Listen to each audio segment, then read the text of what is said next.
Hello mga idol, tulad nyo din ba ako na nangangarap maging sikat balang araw? Kung isa kayo din sa katulad ko, sana hindi ka mawala ng pag-asa, ituloy mo lang ng ituloy.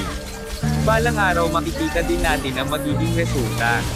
Ako kasi kahit na wala may nagla-like sa video ko, itinutuloy ko pa rin mag-upload ng content kasi dito ako masaya at masaya na ako sa mga views ko kahit umaabot lang ito ng 40 or 200, kahit di nila like ang video ko masaya pa rin ako at least pinanood nila yung content ko na kahit di ako kalakasan maglaro ng ML nanood pa rin sila sa content ko. Speaker check. Ito kasi ang pangarap ko na sana sumikat ako balang araw.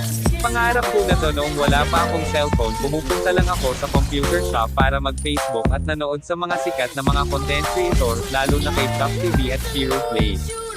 Dami kong mga idol na content creator, minsan naiisip ko na sana maging isa din ako sa kanila na sana maging sikat din ako. Sana mga idol tulungan nyo ako, pangako ko sa inyo, pag ako sinikat hindi ko kayo makakalimutan at sa tulong na ginawa nyo sa akin simula nag-uumpisa pa lang ako hanggang sa makamit ko yung pangarap ko. Minsan nawawalan na din ako ng gana gumawa ng content, sobrang hirap gumawa ng content at laging puyat pag-edit, wala kasi ako masyadong oras sa umaga dahil may trabaho ako, ganito pala kahirap gumawa ng content mga idolo, mahirap pero kakayanin. Hirap talaga mga idolo mag-edit para sa content ko, nagmaang kasi phone ko, hindi ka makapag-edit ng maayos kasi nag-auto screen off, minsan namamatay na lang ng pusa phone ko sa sobrang init ito, tapos balik na naman sa umpisa mag-edit ko, doble pagod talaga. Loading ako ngayon mga idolo, wala na akong ibang masabi.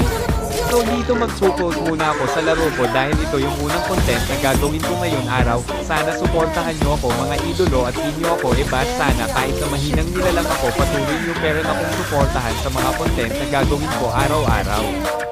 Pangako ko niyan sa inyo mga idolo na mas lalong sisipagan ko pag gumawa ng content para sa inyo, papakita ko sa inyo mga effort ko, hindi lang tao mawala. Maraming salamat sa mga nanood ng content ko kahit hindi nyo nila like, masaya pa rin ako.